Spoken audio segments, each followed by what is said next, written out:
بسم اللہ الرحمن الرحیم۔ شروع کرتا ہوں اللہ کے پاک نام سے جو بہت بڑا مہربان نہایت رحم والا ہے۔ دوستو، بہنوں، بھائیوں، بزرگوں، السلام علیکم۔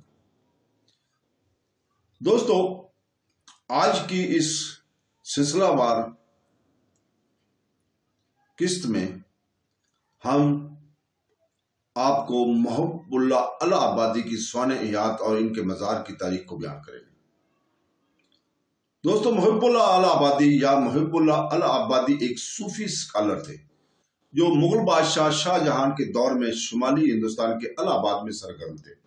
وہ وحدت الوجود کی صوفی نظریے کے ایک سرکردہ حامی کے طور پر جانے جاتے تھے، جسے بعض اوقات وحدت کی وحدانیت کہا جاتا ہے۔ بعض صوفیوں کا خیال ہے کہ وہ ایک ولی تھے۔ محب اللہ سن 1587 میں ہندوستان میں پیدا ہوئے۔ وہ فرید الدین گنج شکر کی اولاد میں سے تھے۔ ان کا گھر اودھ کے سفر پور میں واقع ہے۔ وہاں انہوں نے ابن عربی کے فصوص الحکم پر عربی میں تفسیر مرتب کی۔ انہوں نے شیخ ابو سعد گنگوئی کی مدد سے چشتی صوفیہ کی شاخ صابریہ میں آغاز کیا اور 1628 میں الہ آباد میں آباد ہوئے۔ انہوں نے پہلے چشتی زیارت گاہوں اور مراکز کا دورہ کیا جہاں انہوں نے اپنی باقی زندگی گزاری۔ وہ مغل بادشاہ شاہ جہاں کے دور میں سرگرم تھے۔ محب اللہ نے الہ آباد میں ہند اسلامی ادبی ثقافت کی بنیاد رکھی۔ فارسی اور عربی دونوں میں غیر بازا صوفی موضوعات پر اپنی بہت سی تحریریں لکھی۔ محب اللہ کے خیال میں سماجی رشتوں کی رہنمائی وحدت الوجود سے ہونی چاہیے۔ وہ شاہ جہاں کے بیٹے شہزاد الدارالشکوہ کا مرشد تھے۔ شہزادے کے استغفار کے جواب میں اس نے لکھا کہ ریاست کو مسلمانوں اور ہندوؤں میں تفریق نہیں کرنی چاہیے، کیونکہ خدا نے اپنے مخلوقات میں کوئی امتیاز نہیں کیا۔ خدا نے محمد صلی اللہ علیہ وسلم کو رحمت العالمین بنا کر بھیجا تھا، نہ صرف مسلمانوں کے لیے بلکہ تمام مخلوق کے لیے۔ بہت سے عقیدت مندوں نے محب اللہ کی خانقاہ کی زیارت کی جن میں مسلمان اور ہندو دونوں شامل تھے۔ محب اللہ کے خیال تھا کہ صوفیانہ علم ہندوؤں سے حاصل کیا جا سکتا ہے، اور اس نے ایک خط میں ہندو نظریہ کائنات کا حوالہ دیا۔ لیکن ایسا لگتا ہے کہ ہندو تصوف کی انتہائی سطحی تقسیم کے علاوہ کچھ نہیں تھا۔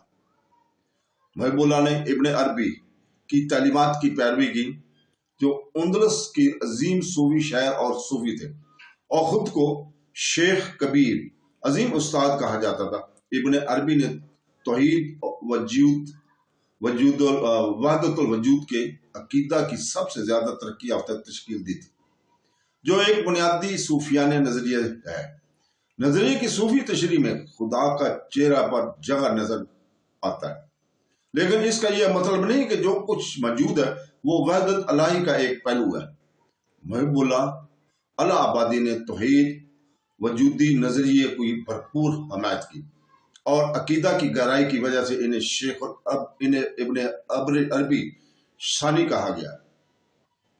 محب اللہ نے کئی کتابیں لکھی جن میں خاص طور پر تصفیہ ہے، جس میں اس نے عقیدہ کا بھرپور دفاع کیا ہے۔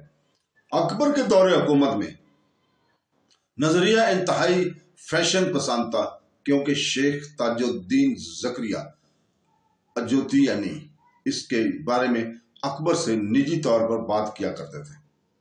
محب اللہ کا خیال تھا کہ ابن عربی کے کاموں کی لفظی یا ما بعدنی تشریح نہیں کی جاتی، اور ابن عربی کے ناقدین جیسا کہ شیخ اللہ الدولہ اور میر سید محمد گیسور دراز کا زیادہ احترام ان مفسرین کے مقابلے میں ہے جو ابن عربی کے کام پر صرف تنقید کرتے ہیں۔ ملا محمود جون پوری اور ان کے پیروکاروں نے اس کی مخالفت کی جنہوں نے تصوف پر عمومی طور پر حملہ کیا اور عقیدہ اور تصوف کے برخلاف عقلی فکر کی اہمیت پر زور دیا۔ بعض علماء نے کہا ہے کہ ظاہری اور حقیقت کے بارے میں ان کے خیالات بدعت تھے اور محب اللہ کو مسلمان نہیں سمجھا جاتا تھا۔ ان کی پھانسی کے لیے فتویٰ جاری کیا گیا تھا، جیسے بڑی مشکل سے ٹالا گیا۔